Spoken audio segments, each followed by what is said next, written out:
What's the deal? What's going on? I am your host, Lex Black. You're tuning into my show, Midnight Arcade. This is episode 44. Wow. Episode 44 of my show. I can't even believe it, man. We are on season 5, housekeeping. Make sure you like, comment, subscribe, hit the bell icon to be notified for whenever I drop that new heat. You heard? Yes, sir. We are going to be talking about Boruto 2 Blue Vortex Chapter 9. We are back with the bread and butter and man, I am super excited. I've been trying my best to avoid the spoilers like the plague. As always, you see my reaction. It is in real time during the recording. I have not rehearsed anything. I haven't read anything. I have managed to see some spoilers that have very much piqued my interest. Masashi Kishimoto has not missed since 2 Blue Vortex has debuted a few months ago. I'm super excited. Let's get right into it, man. Let's check it out. So we have on the cover the new iteration of Inashika Cho, and they don't look any older than they did pre-time skip. They gotta work on that, man. Anyway, here we go. Chapter 9 is the Nine Tails.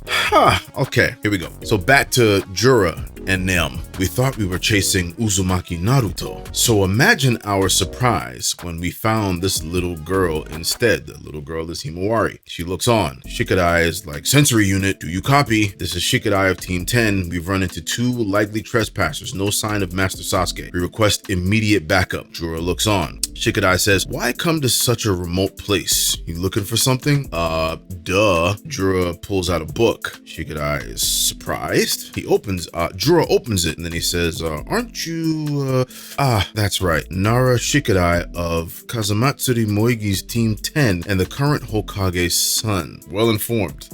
Shikadai looks on and he says, yeah, so what? You have a message from my dad or something? And Jura says, actually, our business is with his predecessor. We came here following Uzumaki Naruto's trail. So frankly, we're surprised too. And Inojin says, but there's no way Lord Seventh would be here because 3 years ago Shikadai says, hey, they don't need to know that. Jura says, I see. Well, he definitely doesn't seem to be anywhere in this village, for the only Nine-Tails signature is coming from this girl. Okay, everybody's shocked, right? Nine-Tails? Inojin says. Chocho goes, what's he going on about? Plus, look at him. He's gotta be a total baddie. Sounds like so much you would say. Himawari is speechless. Shikadai says, hey, explain yourself. What's Nine-Tails got to do with Himawari? Jura says, look, man, I don't know either. Truly, this world keeps raising one question after another. Ain't that the damn truth? Same boat here. And yet, I like that. Okay, let's pause. Aside from being like a literal shinobi axe murderer in Jura, the man truly is a curious intellectual. I mean, first of all, he's on some like super hippie yuppie type shit. He wants to preserve, he calls the bookshop a treasure trove, first of all, right? This is after he used wood release to completely impale the security at the gate of Konoha. So this dude is like night and day in one. It's amazing, right? And he truly enjoys the curiosities of the world that he exists in. So his self-awareness is full blown. But not only that, he finds intellectual humor in everything that he experiences. This leads me to believe that they have that lingering desire within to devour the Otsutsuki, but the more and more they experience the world, especially Jura, the more and more he experiences the world in the way that he's experiencing it, the more and more I'm going to be led to believe that his hubris and his intellectual curiosity will be the things that get him killed. Mark my words, because he's just so interested and he's so compelled by the life that he's observing through his Rinnegan-laced eyes. So here we go. Without a second warning, the man just immediately goes to capture Himawari. She gets caught up and she's about to be turned into a tree, and Team 10 goes right into action. They bind the tree. I didn't know Shikadai was that strong. Maybe it's an ass pull, who knows? But she frees up. Inojin sends a cartoon beast mimicry to go and save her, snatch her out of the tree. Okay, Chocho comes and saves her. Inashika Cho in perfect sync. Shout out to them, they're doing a good job. And then Jura says, how magnificent. Such incredible coordination without a single verbal exchange. Again, what did I just tell you guys? Everything amuses this guy, but not in like the anarchist Joker kind of way, but more so like, wow, excellent. Like he observed everything and he's like really critiquing it. And okay, this guy is really interesting. I like Jura, oddly enough, right? Such incredible coordination without a single verbal exchange. A warning out of respect for your teamwork. So he's got manners too. Okay. Our sole target today is Uzumaki Himawari. We bear no enmity towards Team 10. However, here comes the murder shit coming. If you insist on continuing to resist, we'll have no choice but to attack you. Oh, gee, thanks. Shikadai looks on. Shikadai, it's Shikamaru. Dad? Shikamaru says, you okay? Report. Shikadai says the enemy's target is Himawari. The reason isn't clear, but it has to do with the Nine Tails. And Shikamaru's like, what? Himawari's looking on. Jura's observing her. And she goes, I don't get it. Why me? And here we are back at Kawaki, bitch ass.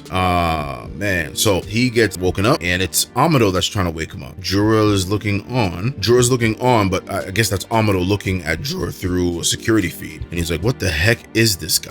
Really? Because I have a lingering suspicion that he knows, but maybe he doesn't. Let me cut him some slack. Let me shoot him some bail. And here we are, Boruto's spot, wherever that is. He's observing his karma. Kashin Koji says, Boruto, they've made a move. So, and it looks like he's in sage mode. You could tell by his pupils and how they're positioned. Okay, interesting. And the toad is, that's why, because he has a spy toad there. So he's able to see what's going on through the toad. Boruto says, where? Konoha? Kashin says, yeah, fly to the triangle. Boruto gets up, flying thunder gods his way to wherever he needs to be. Shikadai says, let me ask you one thing. You said you came here following Uzumaki Naruto's trail, right? Jura looks on. Shikamaru says, but now you're after Himawari. Why is that? So he's speaking through his son. Jura says, I'll be frank. The trail we followed is Nine Tails, and we happen to sense his chakra signature in Uzumaki Himawari. Shikamaru goes, or is that Shikadai? He's like, what the heck? Why Himawari? Besides, I thought the Nine Tails was dead. Himawari says, Nine Tails chakra? Unijin looks on. Chocho says, relax, Hima. It's gotta be some sort of mistake. There's no reason in the world for these wackos to be after you. Jura says, as I mentioned earlier, we're surprised too, but we need to find out why this situation exists, and we'll at least get one answer by devouring you, Uzumaki Himawari. Oh my god. Talk about the sins of the father coming back. Oh man. Okay, let's keep reading. The team looks on and they say devour, and then Juro walks towards them and says, you've been warned, Ina Shikacho. Shikamaru says, hurry up, the location is Sector D Northwest. Team 10 has engaged. Behind you, Nara Shikamaru, but don't look back. Slick. It's the toad. And then he says, link up with Yamanaka Ino. Boruto's entered Konoha. Kawaki is slowly coming to, with Delta looking over him. You're finally awake. Don't worry me like that, Delta says. How could I face Ada if you died? Kawaki says, quit yapping in my ear. The damage is almost fully healed. And then she says, just because you have near limitless regenerative ability doesn't mean you should be reckless. Kawaki wakes up suddenly. They're on the outskirts of Sector D, Delta says. Come on, let's go. Kawaki says, hold up. We've got one other uninvited guest. Boruto. That's a slick ass panel, y'all. That's a slick panel. The drip is crazy this season. And then, so Boruto is standing on the rooftop, and then he says, Mokutan Jutsu, there's no escape. It's them all right. He's speaking to the toad on him. Can you hear me, Boruto? Shikamaru says, we're on a private line of Inos, just like before. Boruto says, yeah, loud and clear. Shikamaru says, there are two enemies, your divine trees by the looks of it. They supposedly came looking for Naruto, but now they're after Himawari for some reason. Boruto's like, what? Himawari? And the toad looks on, and Shikamaru says, yeah, it seems that the Nine Tails chakra is involved. Ring any bells? Boruto's like, Nine Tails? Kashin Koji is supposedly listening in. I wouldn't be surprised if he was, because of his ability to communicate and survey things through the toads. And then, behind him, sensory unit, Kawaki here, confirming Boruto's trespass. He's probably erased his chakra signature. Delta's there with him, near the Great Gate, right where the Jonin were murdered. Oh, that's nasty work. Man, fuck this dude, man. Boruto's like, shit. And then Kawaki says, what are you sneaking around for? And those creepy monsters, are they friends of yours? So he's literally trying to broadcast it. Mind you, pay attention, guys. He said, sensory unit. And then he said, what did he say? Sensory unit. Boruto's trespass. He probably erased his chakra signature near the Great Gate where the Jonin were murdered. Wink, wink, wink. So again, he's just trying to continue the BS lie of having taken Boruto's place with the Shinjuku jutsu. Man, this dude is a bastard. And then he adds salt to the wound by saying, and those creepy monsters, are they friends of yours? To kind of frame this whole situation, try to make it seem like Boruto brought Jura and Hidari. What a bastard. Boruto says, Lord Eighth, I need a little time. Kawaki's found me. Shikamaru says, what? And then Boruto says, and what are you loitering here for when Konoha's under enemy attack? Kawaki replies, but that's some serious self-denial. You're the enemy of Konoha, Boruto. Boruto says, enough. Dealing with them is the higher priority. If you want, you're welcome to come along. Kawaki looks on and then he says, are you mocking me? No, he really isn't, idiot. And then Kawaki, without any more warning, uses Sukuna Hikona and shoots some chakra rods at Boruto, which Boruto easily dodges with little effort, if not any at all. Kawaki looks on and he's completely befuddled. And Delta's like, oh shit. Okay then. And then Boruto's slowly walking towards Kawaki. Kawaki uses more of the chakra rods with Sukuna Hikona. And Boruto, yo, my man is standing on business early. And not only that, have you guys seen him overexert himself in any of the fights that he's been in thus far? None. Shows you the caliber of his training and the power and the massive steps in improvement that he's made in the time skip and the trauma that he's had to incur being on the run, being chased by Code, to eventually looking at Code as fodder, right? So what do you think Kawaki is, right? So Kawaki closes the distance while Boruto is still walking casually towards him, and Boruto gives him a liver punch. One liver punch. Sends that dude to the ground. Easy work. All work is easy work. And then Delta's like, whoa, shit. She didn't say shit, but I'm saying shit because she's just like, whoa, like it's just crazy right now. Kawaki's down for the count, grabbing his gut in pain, looking at him. Delta says, no, excuse me. Boruto says, pitiful. You haven't been training at all. Yo, to be honest, y'all, I'm actually really glad that Boruto put the beats on Kawaki the way he did with that one liver punch that took him out for the count for a little bit. And then on top of that, insulted him by trolling him and saying pitiful. Like, what's wrong with you? Because especially because for all the shit that Kawaki did to Boruto, that's the least that's coming. You know what I'm saying? Like, if I were Boruto, I would have taken him out right then and there. I would have beat him to within an inch of his life right then and there for all the crap that he done put me through. You know what I'm saying? But at the very least, Boruto was well within his rights to not only, antagonize him after the punch, but punch him in general. And then on top of that, let him know, like, I am superior.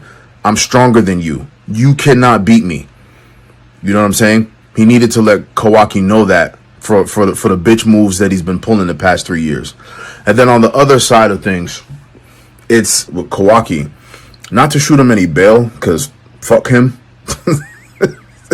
But for a kid that's gone through the things that he's gone through, being beaten viciously every single day, being given away by his biological parent, and then being treated like garbage, and having gone through all the experimentation that he's gone through, living with Jigen, living in fear every single day of his life, I understand why when he finally gets to a place of peace and his ideology on ninja and how he just doesn't really kind of click with the whole frequency, right? It's totally understandable that once he gets Boruto's life, that he ain't gonna do shit. Because if I'm him going through all that, I'm tired, man. I want to relax. I want to do the bare minimum. So I get it. But fuck Kawaki. Oh man, Boruto's been talking that shit to everyone he's encountered, man. Shout out to Boruto, dog. Trash talk is A1. And Delta says, more like, how much did you train? Kawaki's looking on, hating ass. Then he activates his karma and Boruto goes, shit. He looks on, the karma's fully activated. Boruto goes, oh shit. Remember what I said last episode about Kawaki holding some chips and holding some cards on his deck, right? I was initially referring to Boruto's parents, right? Naruto and Hinata, right? But this is also a card that he can stack against Boruto because the activation of the karma that resonates with one another. And I think that's due to Amado's pills or whatever have you. Let's continue reading on. So the karma is activated and the toad says, this is bad. The karmas are resonating. And Boruto goes, oh shit. And Kawaki's like, huh. And then the toad Toad says, Boruto, you need to leave now. Put distance between you or you're gonna lose control. Boruto's struggling, then he takes off and he swooshes and he flies off into the sky. And Delta says, what the heck? And Kawaki's like, I know he's figured something out. Can't control his karma, he muses to himself. Okay, we switch back to Himawari and Team 10 flying above. Jura's looking at them, at the ink bird flying above them, and I'm sure he's amused, but he doesn't care. Then he gets bound by Shadow Mimic Jutsu, Kagamane no Jutsu. Shikadai says, hey, you might want to pay attention here. We're the ones you're fighting. And Jura's like, oh, yeah, right. And then he goes, that's too bad. And then he does something. It looks like there's no coloring in the panel because it's a manga, but that looks like the formation of a tailed beast bomb with the Rinnegan. That's new. That's very new. And Shikadai says, oh shoot, Jojo comes in, knocks dude's block off real quick. She yells Shikadai, they jump into action. And that is literally a Biju bomb or a Biju bomb equivalent or something of the sort. Because look at the scale of destruction on that. Everybody's blown away. And Himawari's like, what the hell? She has not seen the things that her dad and Sasuke have seen, and her mom and Sakura and the OGs. That way. Let's hurry. Sumire and Sarada are running towards the action. Himawari, everyone please be okay. Everyone's struggling to get up, struggling to recover. Inojin, Chocho, I need a lift. Himawari, hold on tight. And the bird comes flying towards them. Jura's looking on. He's not necessarily amused. Hidari is saying, they're getting away. That okay? Jura says, our target is Uzumaki Himawari. They knew all they had to do was hand her over, but they intend to keep resisting to the bitter end at the risk of death. I'm sure he's very curious about that. Hidari says, fools, they don't seem too intelligent. Jura says, no, that's not true. Something is driving them past their own survival instincts. What that something is likely to be crucial information for us as well. Very smart. Not only is he powerful, but he's smart, even though he's relatively young time-wise. But that doesn't mean that he's an idiot in the least. Okay, so now we panel back over to Team 10. That was close. There would have been nothing left of us if that had hit. But as long as Himawari's with us, they probably won't unleash that attack again. Let's wait together to see what they'll do next. Either way, shouldn't we fly out of the village? Shikadai says, good thinking. We can lead them away and then, Inojin, could you let me off somewhere? Inojin's like, huh? They all look at him and say, huh? And Himawari's like, look, let me off. I'll escape on my own. Inojin's like, well, no. Hold up. What the hell are you talking about? No way. Shikadai says, there's no way they won't catch you. You know that, right? But then Himawari says, but it's the same for you. They're too strong. At this rate, you'll all, interesting. Just got tingles in my face because we remember this scene. This is like the inner astral where the Biju is. Himawari goes, huh? And Shikadai's like, huh? Hello, Himawari. Himawari's like, where? And it's Kurama. Oh man, it's good to see him. Oh, it's good to see Kurama. Good grief. I can't believe that jerk 10 Tails would sniff me out. Himawari turns around. Little girl, you know who I am? And Himawari says, you're 9 Tails, right? And that, my friends, is where the chapter ends. Another one in the books. Kishimoto has not missed. He's 9 for 9. Implications, thoughts, ideas, things that pop up in my head. Number 1, Team 10's in some shit, and Boruto can't come to reinforce them the way how he would like because his karma resonated with Kawaki, and he is certainly afraid of losing control and letting Momoshiki out, or like I like to call him, Thug Shiki. If you refer back to one of my episodes a couple seasons ago where Momoshiki took over Boruto's body and was literally shooting people. Okay.